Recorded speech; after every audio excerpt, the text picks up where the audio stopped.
Good evening and welcome to the Poetry of Justice Show with Jackie Ray Phillips here on YikesRadio.com. Now here on the Poetry of Justice Show, this is where social consciousness meets the art. And what we do is we select topics that spark the interest and awareness of social diversity, leaving our audience listening and saying in unison, yikes! Yikes, guys, for real, yikes. Because we got some issues here. Hold on, you guys. Yes, thank you, Jason. The color on here is just horrible tonight, huh? You think, Dante, we can go on ahead and maybe get a little bit of something going on in here? Just, yeah, because I think that will change the reality of what our viewers will be able to see. I don't know. For the lighting situation. So, guys, we're having some special stuff going on in the studio tonight. Just looks really dark, huh? It's really dark, don't you think? Yeah, it does. This one It's horribly dark. It does. I can see it on here. Yeah, it's really bad, guys. Do you think your form of streaming through Facebook might be better? Should we try that? Hi guys, we're here, the Poetry of Justice Show with Jackie Ray Phillips here on Yikes Radio. Hello, Miss Jana Zarita. How you doing? You see it's really hot in here tonight. I've got Jason Clark in the studio. Say hi, Jason. Hello, everybody. We're having a little bit of technical difficulty through the board tonight, guys. So we're just trying to see what works and what makes sense. So the flow is a little bit different tonight. So as every night. And of course, I have the beautiful, lovely Miss Frida Ross in the house. Hey. Frida, say hey. I'm doing Whitley's job tonight, you guys. Hello, Mr. Peter Pritchard, guys. You know, we're just doing a little bit different tonight, guys. We're on the mic and I'm on Facebook here. In the middle of, I think we're going to get a little bit cool air going on later tonight, right? We're going to get some cool air, guys. But I just was saying hi to some of our people listening. Hello, Peter Pritchett. Peter's a very nice gentleman, Jason, who I've had the pleasure of getting to know via Facebook. And Mr. Pritchett has become an avid listener of our show. And I just wanted to take the time to say hello to him. And I have Ms. Rita watching. And I think we've got some other individuals that's joining our show tonight because we're going to be talking about immigration. So here in the Poetry of Justice Show, again, what we do is we select topics that spark the interest and awareness of social diversity, and we want to have our listeners thinking like, oh my God, yikes, did they really say that? I can't believe it. So what I do have is I have some amazing sponsorship here on the Poetry of Justice Show, and that is Miss Lori Ray Fisher of Gingy Productions and Entertainment Company, as well as WMPJ Steelworks Incorporated. I got in trouble about that, guys. I did an ad earlier in the week, and I just put on the ad campaign WMPJ Steel, and I had the audacity to put company behind it, and not its proper full name of WMPJ Steelworks Incorporated. Yeah, So you can't find it on the internet if you I don't know. put Steelworks Incorporated on there. So my apology for that, WMPJ Steel, and also APS Muscle Cars. So we thank you so much for your sponsorship here at the Poetry of Justice Show. And you know what? Hey, thank you, Dante. You are appreciated. You know, it just dawned on me, you guys. And it's so weird, but the Poetry of Justice Show is turning 3 years old next week, you guys. Isn't that, I just thought about that myself.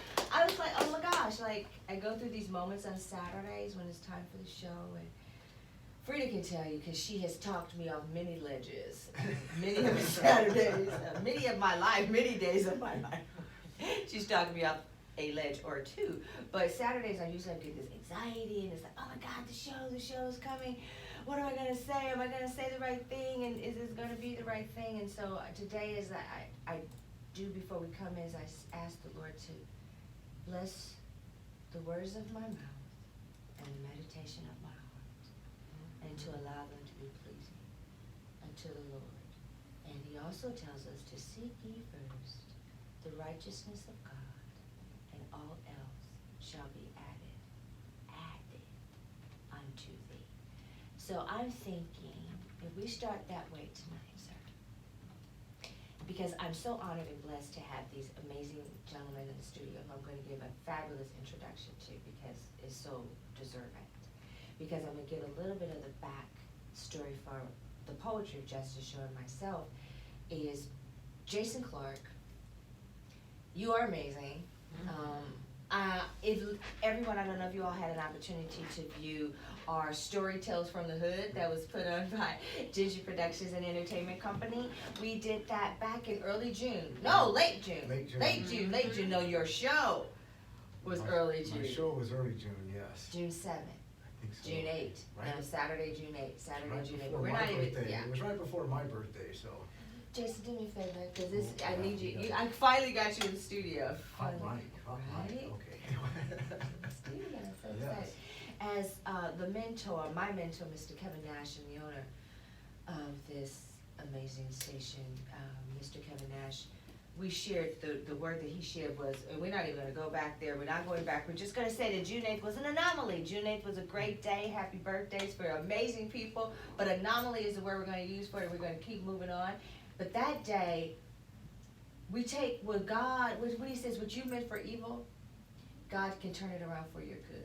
So what I believe a negative forces wanted to do for evil that day here in this particular arena where we are, God said no. And I mean, I love the way we rebounded, and I didn't mean to tell you, all the people that viewed that show, that is one of the top viewed shows that we've had on our YouTube channel. So what the enemy thought he was trying to do, I don't even know what was going on, but it failed miserably. And not only did it fail miserably, but look, we have a lifelong friendship that we have bond together, so much so that you blessed me to come to my home and participate in our storytelling.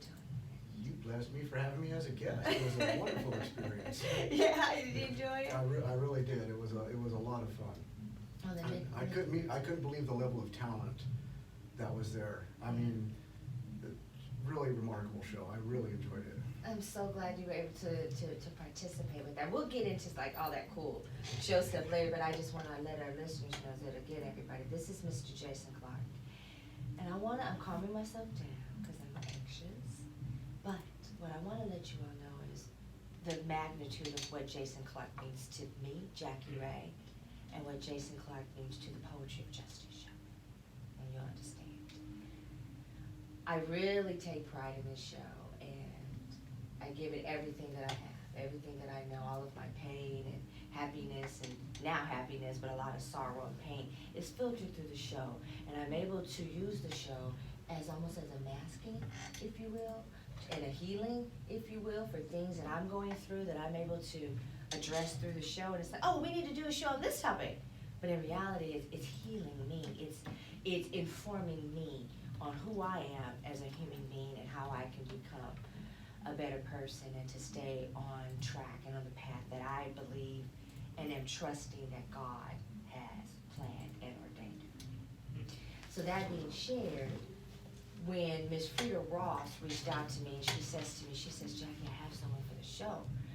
And I'm like, whoa, Frida, wow, who do you got for it? She says, no, Jackie, I have someone for the show. She says, do you watch CNN? And I'm like, okay, duh. Yeah, CNN, just when she says CNN, right? She goes, do you watch CNN? And I go, yeah. She goes, do you ever watch The Redemption Project with Van Jones? And I'm not embarrassed to say, but at that point in time, I had not been an avid viewer Well, of it. we were on against Game of Thrones, so I understand completely. It's just that I just am not always a TV person. Right. And that's just reality. And then sometimes I'm binge watching some Hulu or Netflix or something like that. But that was at that point in time in my life. But the reason when Frida said that to me, it was so profound because we do our own redemption project, if you will, here on the Poetry of Justice show.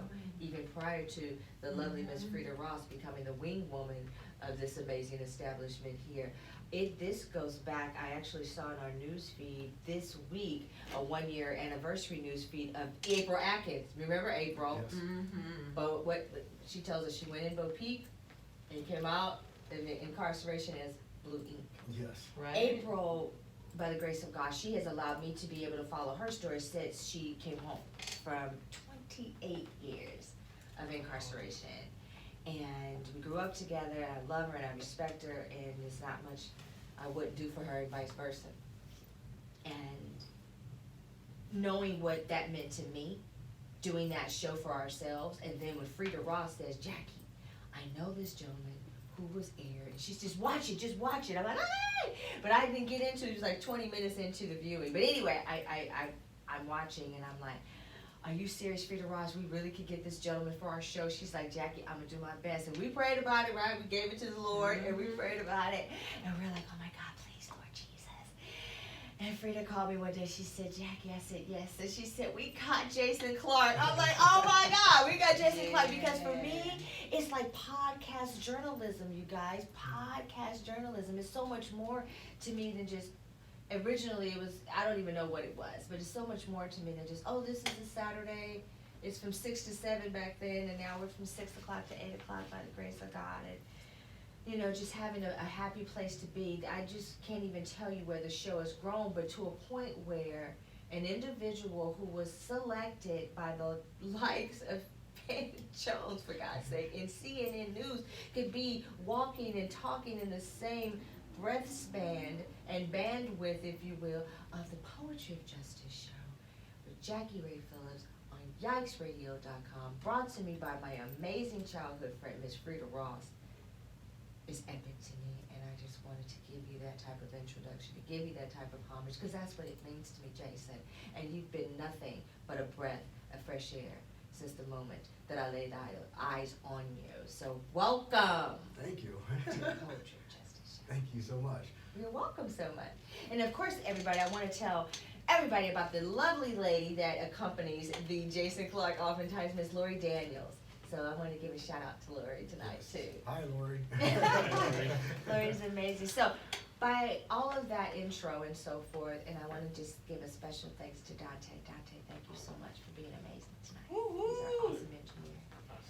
Jason, could you please let our listeners know, if you will, why the topic tonight, and then I want you, for me, to do the honors of introducing this amazing gentleman that I have to my right. Okay, thank you. So the topic of immigration came up. I was actually watching your show, and you were asking, could the Poetry of Justice do immigration as a topic, and how would they go about that? And I said, well, I called in, as a matter of fact, and from USC, what's his name? Jeremiah. Jeremiah was on the show, right? Yep. Great storyteller also. And I told you I might have a guy that could kind of bring a different perspective on immigration than what we're hearing on the news every day, all the stuff going on, kind of a more personal, more intimate idea of what's really going on with immigration in the United States right now, not just on the border, but what's happening in our cities. Yes. That's what we're not aware of, a lot of the stuff going on. So I reached out to Billy, and he said yes. And it took some coaxing, but Billy's a very, very busy man. Yes. But he agreed, and we got him down here today. And I'm not sure how to introduce Billy. I think I would like to just give Billy a few minutes to introduce himself, maybe tell a little bit of his story, so we have a platform to take off from, and go from there. Hello, Billy. How are you tonight? Good. Thank you, Jackie, for having me here. Of course. Welcome to the Poetry of Justice show. Billy, could you please let everybody know your name and what it is you do, sir? Yes, my name is Billy Tang. Actually, my document name is House, but I've been going by Billy since second grade. Okay. I'm an immigrant, a refugee immigrant, born in Cambodia back in the 70s. I don't want to expose my real That's age. right. So obviously you can't tell all your business. So my family and myself immigrated here 1980 as a refugee from Cambodia. We were sponsored here by YMCA organization and a Christian foundation also. I got here in Atlanta, Georgia, and eventually made my way to California in maybe 3-4 years span. So ever since 8 years old, I grew up in Marine Park. It's a city in part of LA County. It's called Monterey Park. Monterey Park? Yes, Okay, got it. and, yeah, I grew up there, until, I was incarcerated, at the age of 19. Spent 21 years in prison, and, when I paroled, instead of paroling to my family, I was paroled to, ICE Detention Center. Spent 4 months over there, and at the time, under the Obama administration, Cambodia wasn't accepting, people such as myself, because I'm not a recognized citizen in Cambodia, even though I was born there, but there's no documents that I was born there, so I'm not a recognized citizen. So I got out 1.5 years, and when the Trump administration took office, he pretty much forced the hand of the Cambodian government to start accepting people that has criminal records. And I was re-detained again at that time for 6.5 months, where people such as myself was flown all over United States from Adelanto and Victorville, is it Victorville? Yeah, to Louisiana, and then Arizona, then Washington, the state of Washington, back to Adelanto, then to El Paso, Texas, where I was nearly deported, at which time. Well, I'm, very grateful and fortunate to be here today to Yes, share my story. okay, And we skipped over so much stuff, I wanna go back and read Yeah. it, but we'll take our time. This is Thank you, brief, yeah. Billy. well, you see here, and I'll be looking up and back, so I mean, you all due respect, but I've got a host of questions, and, Okay. hi guys, I've got a host of questions, and I also jot down ideas and topics as you're speaking, so, I mean, no disrespect. So, immigration, Billy Tang, Jason Clark, Jackie Ray Phillips, Frida Ross, Poetry of Justice show, Saturday night, July 27, 2019. What does that really mean, guys? I think it means we have a lot of work to do. I'm gonna be honest with you, because I was debating if I was gonna be this candid, but it says in our promo tonight, like, what are you doing things to make, what are you doing to make things better? Wanna hear a real story. So how can I give I wanna be real, right? Word on the street, Jackie Ray, Right. word on the street. I'm scared. I was scared, y'all. I'm telling you guys. I was scared about doing a show on immigration. I come in here in the studio and I'm doing this. That's when God said to me, Jackie, you've been doing this almost 3 years. Almost 3 years. On air. Every Saturday. Whether I'm in the studio or it's being, a rerun being played. Praise be to God. And I've never done a show on immigration. I almost was embarrassed, to be quite honest with you, Billy.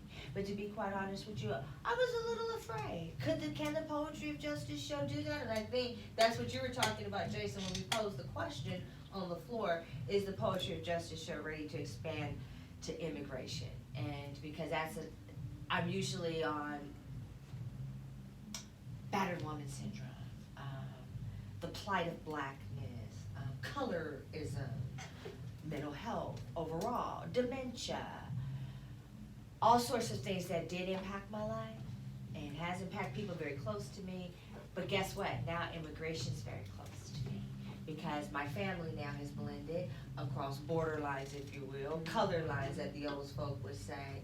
And as human beings, we are all relative, in my opinion.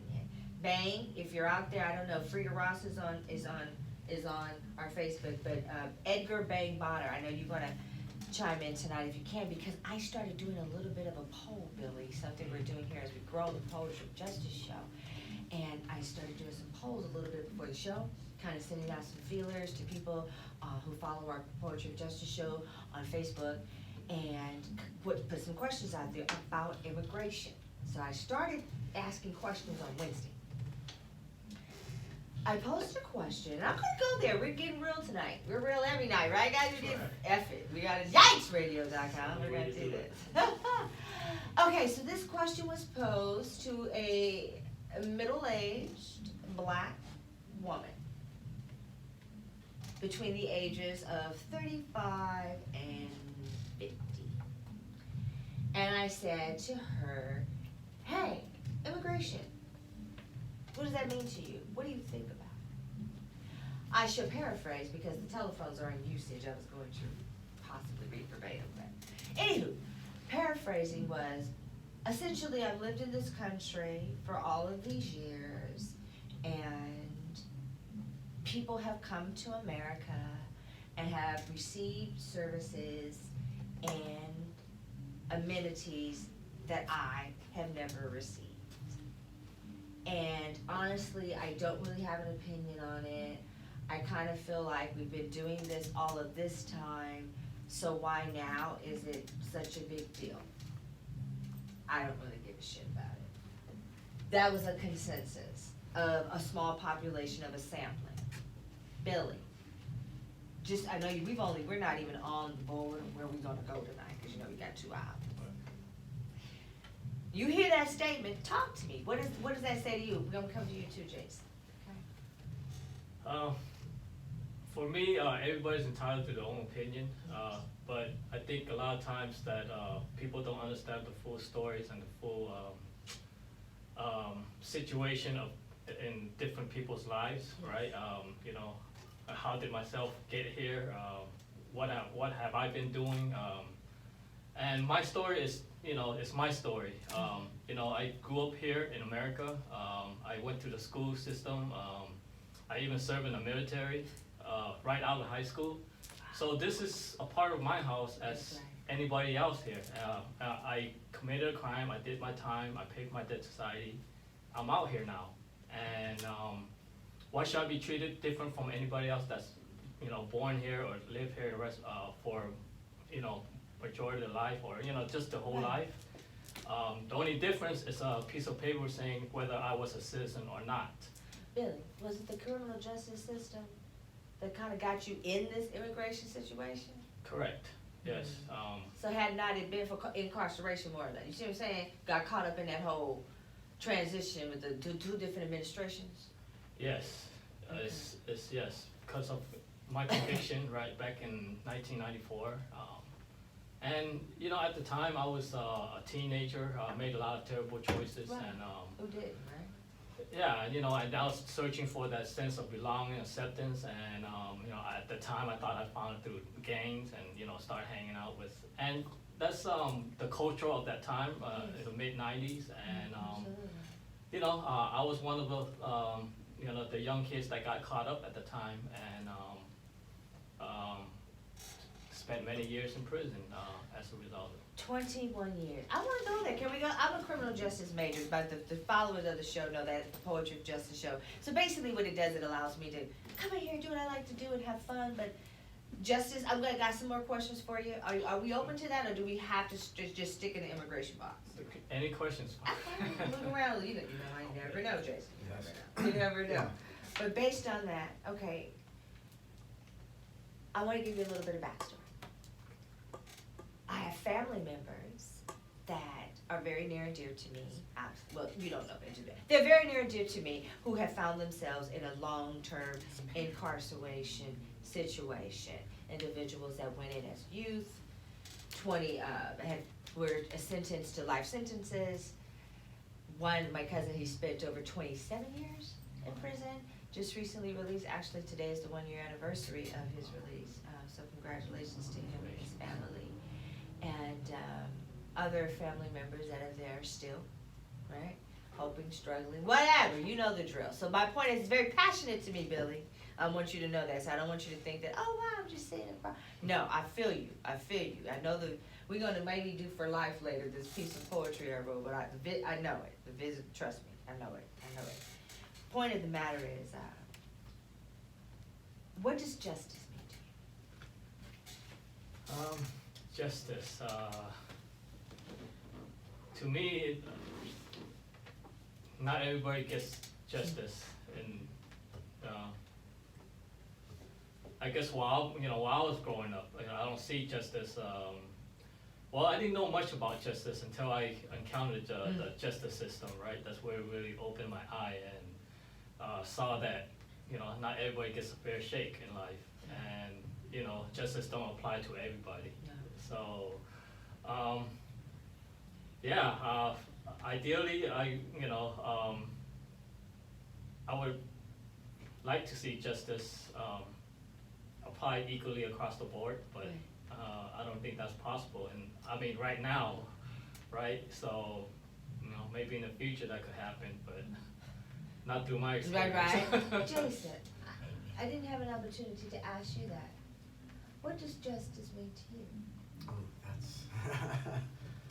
that's, there's a few questions you could ask that really trip people up. Like, I can look on the Wikipedia and tell you what justice means, but for me, I think that justice is an evolving thing. You know, there was a point in my life where I deserved to be sentenced to prison. You know, that was justice. I can't argue with that. Okay. Then there came a point where I should have been released, and I wasn't. And then I wasn't, then I wasn't, and then I finally was. So justice was finally served. I served my time and got out, you know.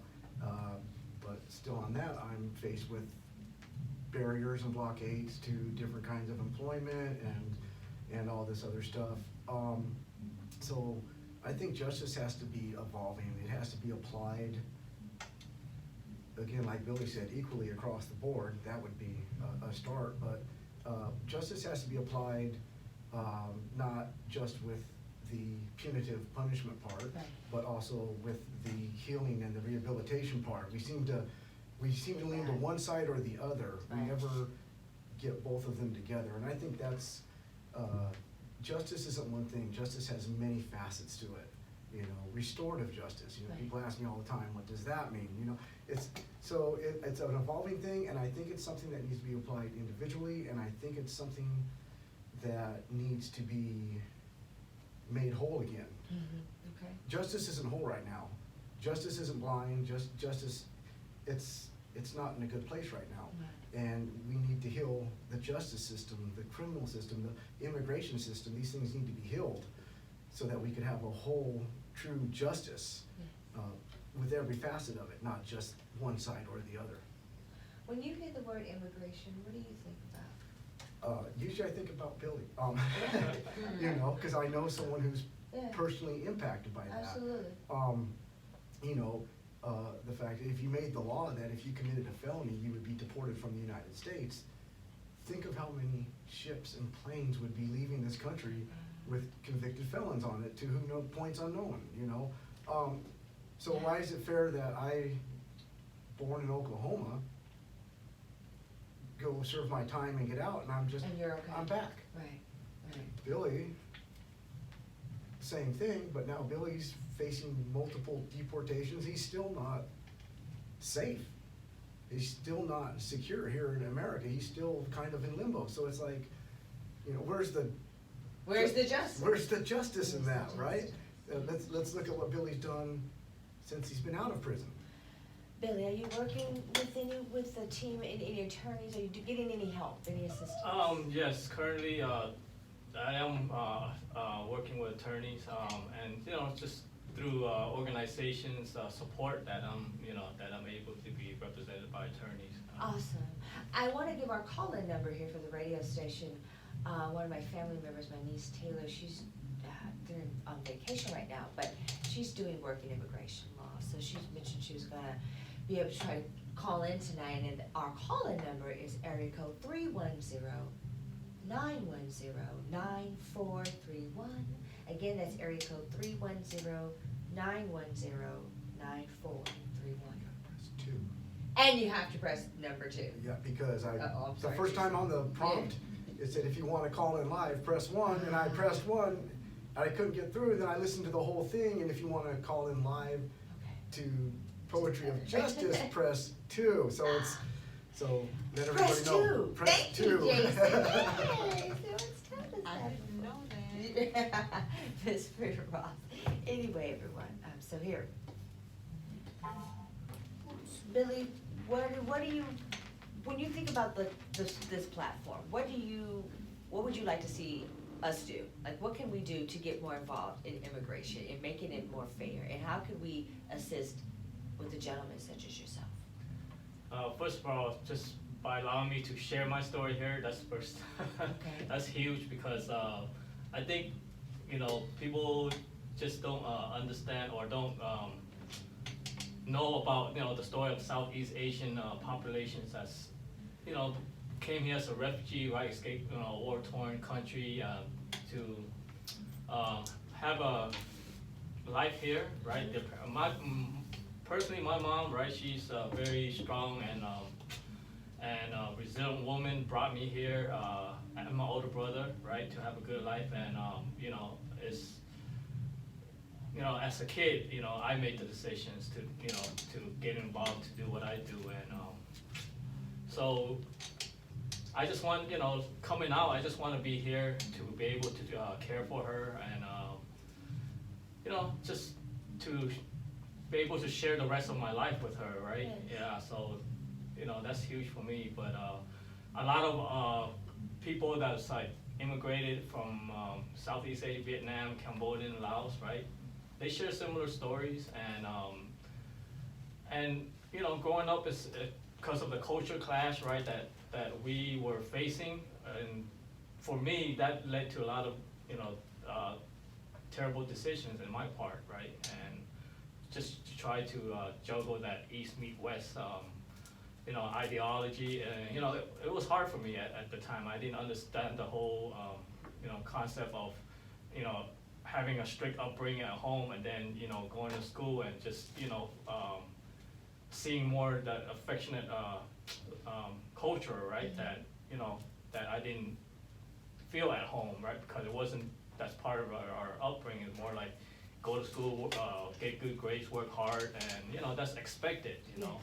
And, but in the Western culture, it's more, you know, go to school, get, you know, you'll be rewarded, and, you know, with affections, and, but that's not in our culture. Right. So I didn't understood that, and, you know, got me thinking, oh, I'm not accepted at home, or, you know, something was wrong with me. Right. But in reality, just as, you know, my mom just expected me to, you know, be that son to, you know, like, you know, she, risked everything, right, to bring us here, and, you know, and her view is like, you know, the least you could do is just, you know, do good in school, and, you know, that's all she wanted. But in my view, it's like, well, where's my reward when I did good, or, you know, how come I'm not getting, you know, that affection, right? But, you know, my mom had to work, and, you know, it's tough for her, but, you know, I just didn't understand that, and then I found that sense of belonging, unfortunately, you know, I thought, right, that, you know, the gang was more of a family, and, so, you know, it led me to that, lifestyle, and, but that's the narrative of, you know, of our story as, refugee immigrant, and, Yes. and, you know, today we're seeing a lot of refugee immigrants from, Central America, right? That's pretty much in the same situation as we were back then, right? And, you know, just hearing what's going on is heartbreaking. It's like, why can't they get the help? Or why can't they come here and receive the help that we received, right? Right. And,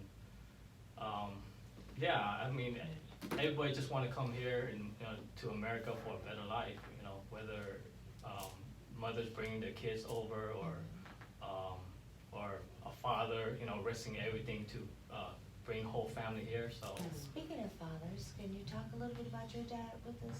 My dad, I was born in, in Cambodia during the Khmer Rouge era. So when the Khmer Rouge took over, they immediately killed my father because he was intellect, and we were different ethnic. You know, ethnically I'm Chinese, and my father taught Chinese at the university in the city in Phnom Penh currently, and so when this Khmer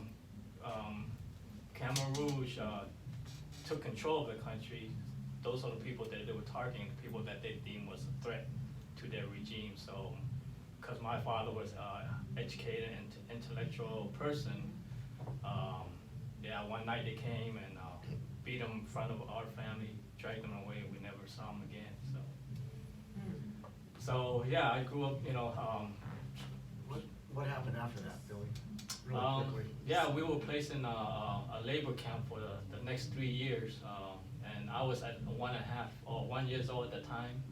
So I went through the whole 3 years of, you know, suffering from neglect or starvations or near-death illness, right? That but till this day, my mom still, you know, when she tells a story, like, it's a miracle that I even survived during those 3 years that, you know, because a lot of times sheep we sent to the field, the rice field, and she wouldn't make it back to me, right, for days.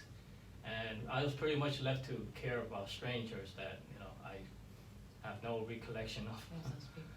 Yeah, so, yeah, those are the periods of, the 3 years period that, we survived through, you know, during that time. After that 3 years, how were you all exited out of that? My mom Thanks. saw opportunity, there was like a caravan of, immigrants that was, traveling to the border of Thailand. So she just, dragged us along and just, move along, where we often the time encounter like minefields, and pretty much, the only way to dodge it was like, well, if there were body parts on the side, then, you know. You already knew not to go. Yeah, we just don't take that route, right? Now you're talking about, look at my notes from home, fight or flight. I can't even imagine the emotions. Do you recall? Just little bits and pieces of, you know, and you know, even now thinking back years later, seeing dead bodies in the ditch as I crossed, it didn't register me at the time that it was dead body, because I guess at the time my main survival was, you know, food, safety, right? And until years later, then I was like, oh wow, those are, you know, dead bodies that we walked through. That So- is just beyond so much. I see it in the United States. That's horrible. So, again, when we hear things like, go back to where you come from, what comes Well, to you, Jason? I first heard this story, I've known Billy for a few years now, and you think about people seeking refugees, Yes, seeking yes. help. Here's a guy whose father was killed, grew up in a detention camp, far worse than anything that's going on right now. We're talking the Khmer Rouge. This was one of the bloodiest regimes that in Southeast Asia that ever was. And Billy came through that and came to America. And now they want to send him back there. This is the last person on the planet that should be sent back to Cambodia. Period. There should be no question about it, right? Yeah. So that's, when I heard this, I said, you know, this is a story that needs to be out there for people to understand what's going on. And, you know, part of the story too is we have all this overpopulation in the immigration centers and all this stuff.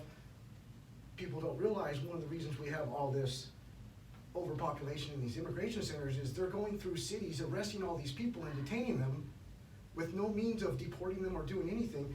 They're filling up these. The privatization of the prisons, is Right, that more or right. less? But that's what it comes down to, yeah. Why are we holding these people captive in these holding cells when we don't have room I'll tell you what. with no intent to deport them, you know, with no ability to deport them? So it just shows, you know, there's so many facets of this issue that we're not even aware of. And this is why I wanted to bring Billy in, because I think this is a story that more people need to be made aware of and what's going on. Go ahead, Frida. Absolutely. You guys, I just had commented on Facebook, on the live stream about this. 45, in his mind, to deprive and to demean and to demoralize, even to kill, it, you know, like by any means necessary. You know, it doesn't matter to him what's going on in these, what I liken to concentration camps, you know what I mean?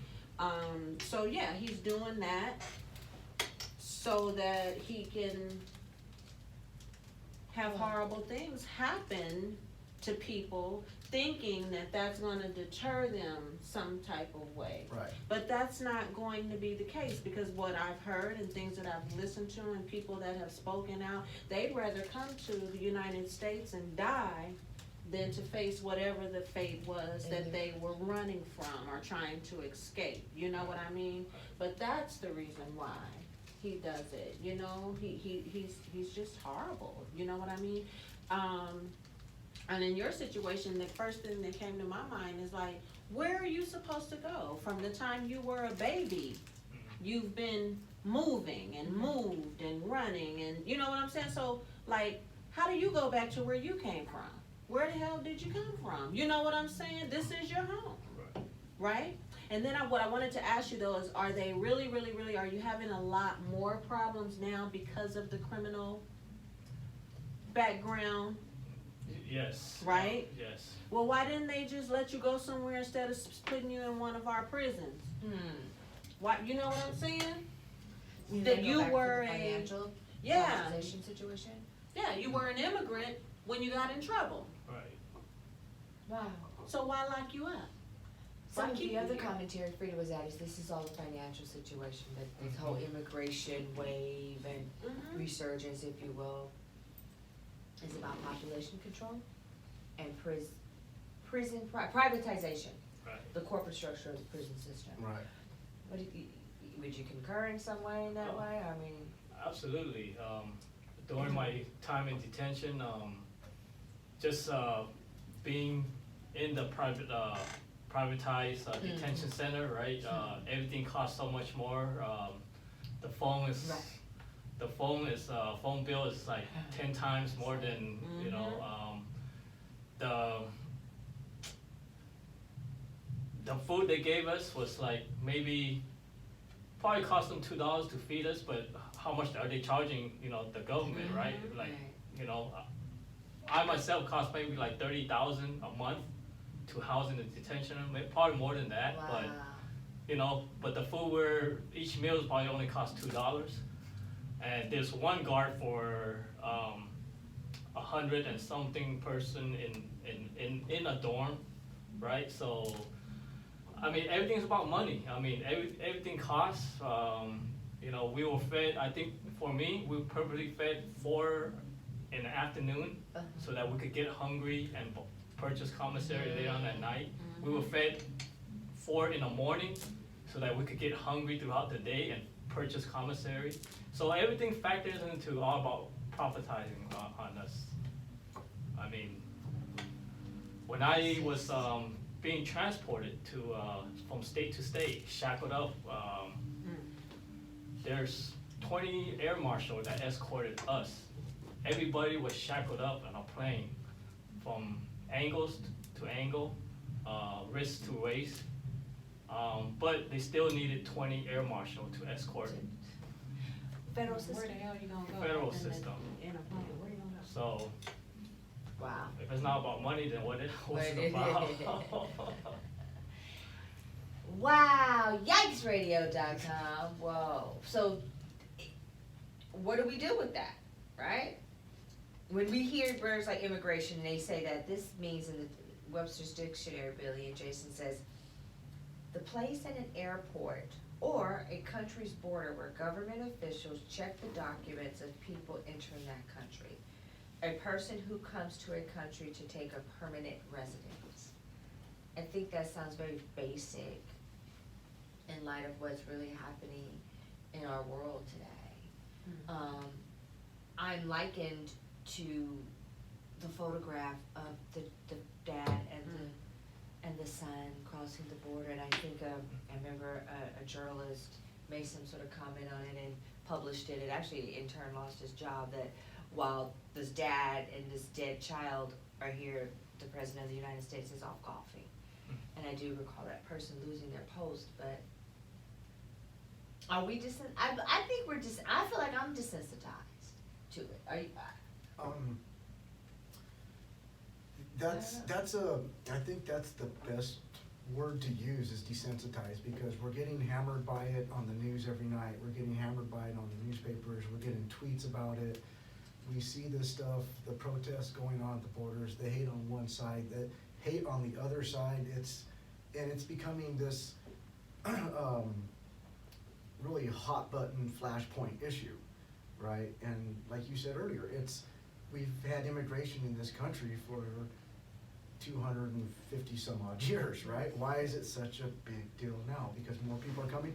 I mean, and like I said, there's so many facets to it in the bigger picture. One of the big reasons we're having some of the problem, like, look at our homeless problem. Why do we have the homeless problem we have now? Because we ignored the homeless for 20-some years, didn't do a thing about it, and now it's out of control.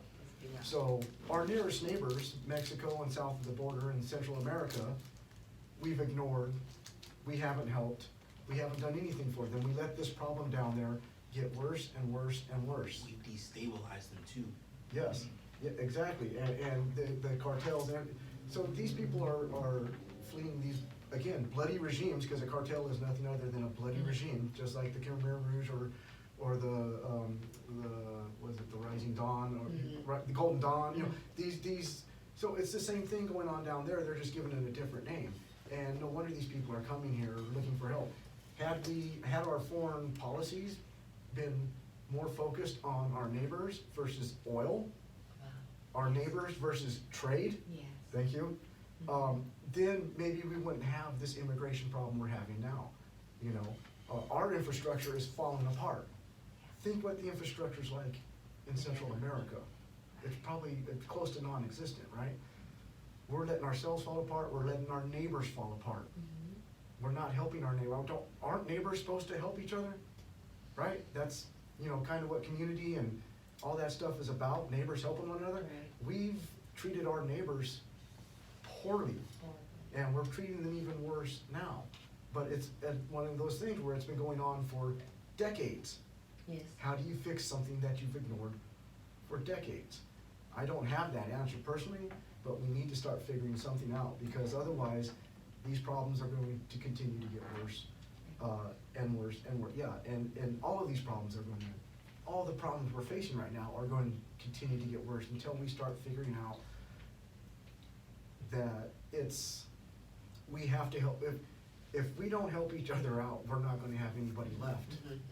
It's as simple as that. If we don't start helping each other, one another, that's, you know, that's why I asked Billy to come in. I said, I can't do a lot for Billy, but I can get him, We could get the story. we could get this story out so people could have a little bit different perspective of what's going on. Immigration, Right, yeah. I think, I know some of the consensus was, and then when you see it on the news, because that's how it's depicted, as you see people from Central America, we see people from Mexico, so that is what is often the common theme in terms of when we talk about a social reception, right? Individuals don't necessarily think, and I'm even gonna go one step further, Billy, just to let you know what people think, right? When your ad went out today, the promo ad went out, and I got a commentary from, oh my gosh, the person coming on your show about immigration is not a Mexican? Wow. Well- Just that comment in and of itself was like, Jackie Ray, yes, the Poetry of Justice Show is ready to do immigration. We have to do immigration, because for a person to assume that a show on immigration is going to deduce an in-studio guest that is of Spanish, Latino, whatever the proper language is, descent, requires attention, right? Right. I see you burning with something, Jason, No, go. I almost, I wanted to be surprised by that comment, but I wasn't. Right. You know what I'm saying? I wasn't surprised by that comment. I wanted to be like, oh, I can't believe they said that, but, and then like, I could see someone saying that, you know, I absolutely, and I think that's part of the problem. I wanna live in a world where someone says something like that and everybody's shocked, because Right. it's so out of the norm. Nowadays, a comment like that is the norm. Right. And that's what's shocking to me. Wow. It's a lot. Ms. Ross, did you have something? I'm just, Billy, I'm sorry. still stuck on the baby girl and the daddy in the water, Yeah. you know what I mean? It's Very just, heartbreaking, too. I've been stuck And there now for weeks. I do want to just break down the effect of when a person gets deported, and it's not only that one person, that one person is like the breadwinner of the family. So when he gets deported, he's leaving behind a wife, children, right? And if a wife doesn't have a job and the children are young, what are they gonna do? they're gonna be in a welfare system, because now the breadwinner is deported, and he's been working this whole time, paying taxes like everybody else, and all of a sudden, because of, the law that says, oh, if you committed a crime however many years ago, then you're subject for deportation, and you're out of here. So, you know, it's communities, how should I say it, it impacts the whole community also, right? Because, you know, now the kid's gonna Yes. grow up without a father, and And when you talk about that neighboring system, just kind of what you're saying, what about the friends of that young fellow? You, here, today, Jason, us, in the studio, I mean, it impacts, because your life is not gonna be that same quote-unquote bed of roses, if you will, because your whole foundation has just been zapped, completely taken away. So then how is that gonna help the community? So we need to start embracing it. I think we've talked before on one of our shows on culture and community about how do we fix it. Frida says, okay, with shows like the Poetry Justice Show and things like that, which I do agree with, but we just need to start doing it more often, if you will. Go ahead, No, Jason. just remember that social awareness and movements like, I consider this a social movement. I mean, a little grandiose, but I feel like we're part of a social movement, we're moving Absolutely. forward. But we just have to remember that this is, again, only one facet of social change. Mhm. You know, this is only one part of it, you know. Okay. Another part of it is lobbying and advocacy and changing the laws and, electing the proper people into office. Yeah. You know, things like that.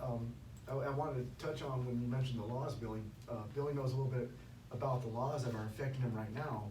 A Okay. lot of people will be surprised how these laws got started, who started these laws. Okay. Billy? the law that affected really, the immigration community, there was two laws in 1996, right? One was the, anti-terrorism, Effective Death Penalty Act, yes. Bill Clinton. And the other one is known as, anti-illegal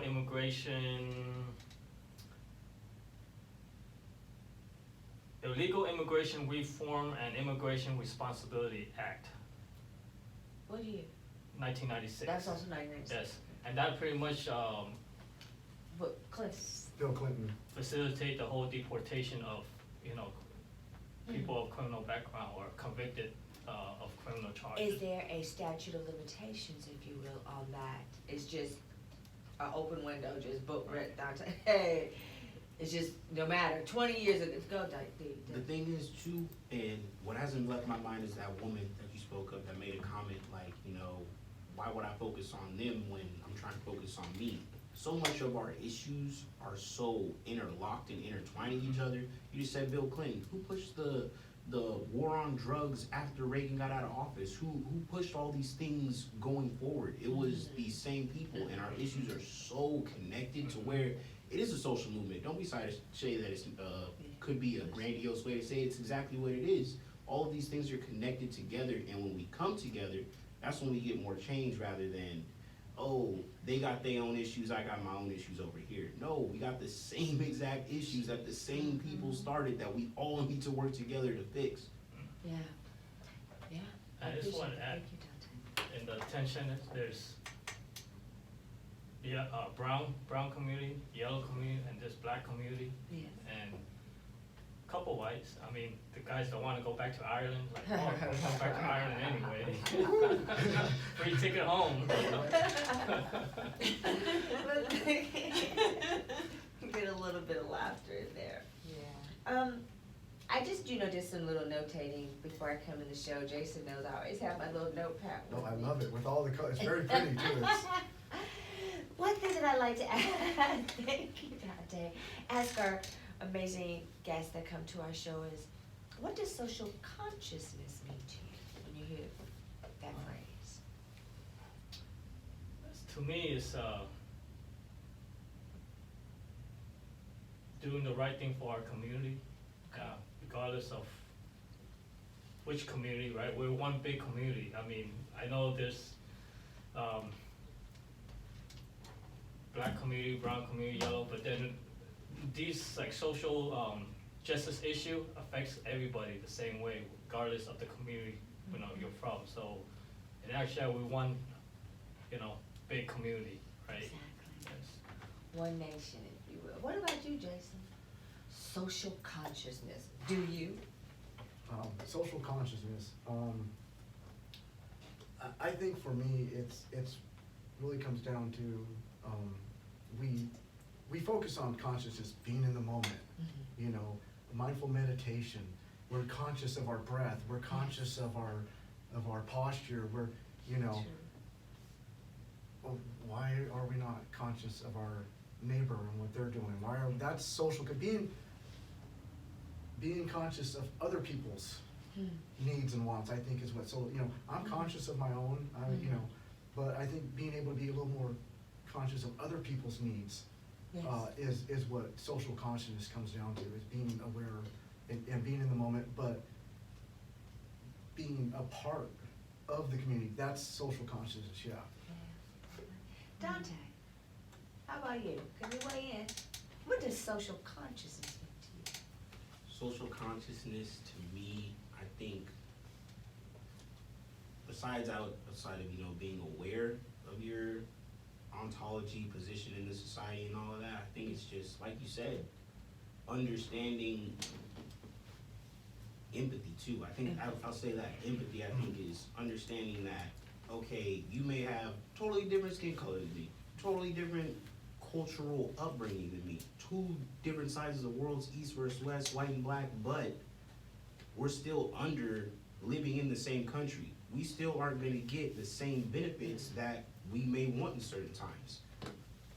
So it's just being aware and being empathetic to how their struggle, how would you react in their struggle, how does it connect to you, how can we get forward out of it? Excellent. Thank you so much, Dante. Dante, let me tell you, everybody, what we do here now. Dante, we take a little bit of a breather, what we've been doing at the Middle Mark, because I've had some YouTube situations going on, guys, and I got some negative backlash from our sponsorship. So since we do like those sponsorship dollars coming in, I think what we're gonna do is we keep strolling and rolling on Accelerated, so we're gonna have an audio of this too, Billy. So that keeps going. We're gonna switch out a little bit on our YouTube. We're gonna swap it up a little bit. But Dante's gonna do a musical. Dante, while you're over there, because of what Billy said, I would like for you, if you could pull up, Do the Right Thing. Do the Right Thing. I'm thinking Spike Lee got Do the Right Thing. Remember, you always do the right thing. Even when no one's watching. Even when no one's watching. That's So we're integrity. just gonna do a little bit of That's that, some and then Dante, integrity. you might wanna play a little something else, or whatever. We're just gonna get our minds together, everybody. Facebook followers and listeners, we appreciate you. Do not They're go away. popping up a lot. Yay, Free Rush, you doing your thing over there? I'm doing it. Miss Ross is over there getting it down, you guys. I'ma She's take handling our Lily's social job. media. So we're gonna take a little bit of a break here. Dante's gonna get us some music going. So maybe about 60 seconds? Ooh, is it Whatever the hell is quick? that? A minute, guys. We'll be back. Cool it down on the Poetry of Justice show with Jackie Ray Phillips here on YikesRadio.com. Yes, Now, do I have to stop it? yes. Okay, so just hit the red thing. Yes, Frida. Let's do that one.